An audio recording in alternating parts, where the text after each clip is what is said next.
What am I doing again? I'm applying the principle we talked about in the previous video. If you haven't seen that, because we're talking about alternate picking here. If you haven't seen that, go back and watch the previous video. I'll be sure to put them in the playlist because I just laid out the basic fundamentals of practicing alternate picking when it comes to accenting and really taking alternate picking to the highest level. In this video, we're going to apply the most important principle that I have come up with or discovered. I didn't come up with it. It's everywhere in the world. Whenever you see fast progress in this is the principle at work. So what are we talking about? We're talking about the fact that every time we play bar chords with let's try to make it easier, right? Or this is a little bit too challenging, or this song there's too many chords in it. Let me focus on something easier so I can feel successful faster, right? This technique is too much, or I keep hitting my head on the wall with this. Let's pull back a little bit, and so I can be comfortable, so I can learn something that actually makes sense and gives me that feeling of success. You don't want to do that. You want to do that sometimes when you want to have fun. But if you really want to make progress, you want to amp up and make it even harder. That's the principle.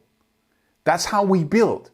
That's how we tell our body, our mind, our brain, every single part of the system that we want results faster. It's not by pulling back, it's by pushing forward and making it even harder. Just a cool example is alternate picking. I used to try to learn alternate picking. I used to practice it and practice all kinds of licks and little sequences and exercises, and nothing happened. Until I really amped up and said, okay, instead of trying to figure out something that I can manage to do, which is fine, as we talked about in the previous video, practicing alternate picking on one string, doing it, the string shifts and all of that, practicing the accents. But at some point you want to really make a leap, and then you want to make it much harder. And the first level of hard is 2 notes per string instead of 3. We really love the 3-note per string format because it gives us this predictability in our sequences and what we play. We got like a mathematical unity across all strings here, right?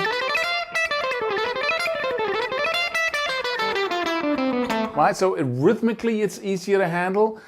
But when we're talking alternate picking and making it harder, what is hard? It's more string shifts. String shifts are hard, right? That's the hardest part. So once we have alternate picking down to a certain level on one string, we want to start shifting strings, and there we stumble because we have to move the pick over the string first. We come from this one, we want to do an outside string shift, right? And I move the pick over this string, and then I have to grab it from the other side. Just look at what you're actually trying to do. Seems really cumbersome. So what we do is we put more of the hard stuff in there. Instead of having 3 notes per string, then we'd have 2 notes per string, which gives us, here in this case, to have a nice little arpeggio sounding thing going on because I have the 8th fret on the B string and then the 12th fret on the B string. Then I have the same frets on the high E string, 8th fret and the 12th fret. So as I do this exercise, I can sit and listen to this airy arpeggio here. So what I do is that instead of going, right, we got 6 notes and 1 string shift.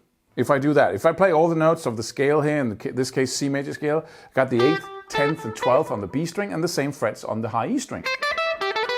Instead of doing that, well, I get this da-da-da string shift and then string shift back again. So I got 3 notes for every string shift,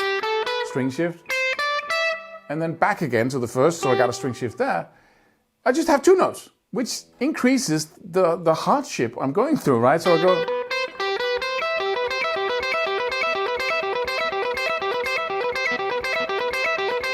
right?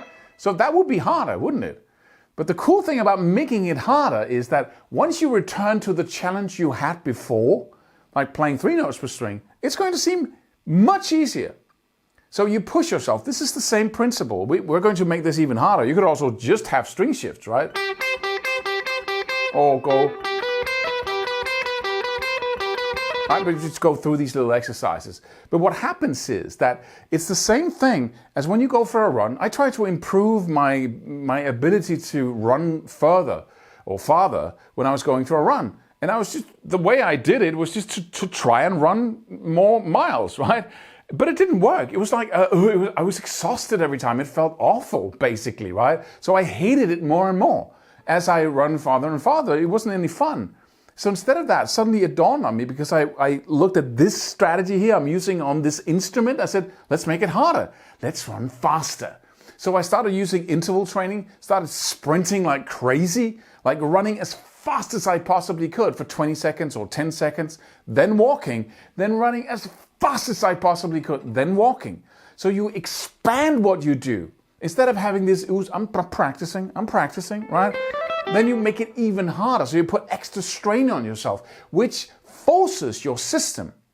And it doesn't matter if it's the body and the ability to intake oxygen, right? It's the same thing with the brain. Instead of we practice along and we have a comfortable challenge, so the brain just goes, hey man, let's learn something today. Yeah, why not? So we learn at this pace. Hey, I learned something today. What did you learn? I don't know. I was kind of, we need to go all in. And the way to go all in is to sprint. So we do it with a totally different mindset and a totally different ability to expand what we can do. The same thing goes for training your muscles. Put on twice as much weight, right? Do partial reps, but that's another story. It works in every area of life. So this is the first exercise. Just do 2 notes per string, play ascending. So, first exercise. Now we only have 1, 2, and then string shift. So 2 notes in between the string shift, you could say. So that's the first exercise with the 2 note per string format. The next one is go back again. That adds a little bit of extra note. But we get a different rhythm to it. And so, first exercise is just go up. Second is to go back again. The third one could be to go back, so you play, alright? You play, instead of playing ascending 4 notes, you play descending 4 notes. And the killer now is to play 3 notes up, and then go right back again.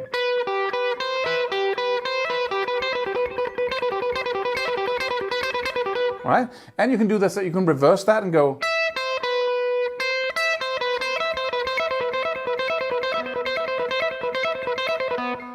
And you take that as high as you possibly can. And you'll discover once you return back to the 3 note per string format, it'll be like, oh, you just have to get used to the 3 notes per string because it creates another rhythm. But you'll discover that your string shifting is much easier. And you couldn't achieve this by practicing the 3 note per string format because the brain is comfortable, right? You need to push out of that comfort zone that the brain is in and say, hey, we need to learn, wake the freak up, right? And we do that by applying more weight, more power, more sprinting, run faster instead of further, right? Instead of practicing for 10 hours, you practice something much harder for 1 hour. And you get twice the result of practicing 10 hours. This is really the potential of this. Okay? So I hope you got the exercises. Start using them today. And whenever you do something, get inspired and create a project. Don't just start practicing and say, oh, that's a fun little exercise, Claus, and then, oh, what is that, right? Well, that's another video on YouTube. You need to create a project out of it to say, oh, this is exciting. Let me do this, and let me do it for a week. Every time I pick up my guitar, I do these exercises. Right? And then I'll watch the next video on YouTube and I'll do that exercise for a week and then create a project out of it instead of just, looking a little bit of this and a little bit of that and then being inspired by this and achieve very little. Everything you have to put time into the equation, practice over time in order to see a real result. Once you get the real result, you get addicted. You change the way you practice and how you look at practicing. And then you just do it automatically. You think like this, and that's going to change everything. See you tomorrow. We're going to, in the next video, we're going to amp up here and really put some weight on your alternate picking challenges. So look forward to that. See you in the next video. Subscribe for more free videos. Do it. Do it now. Do it.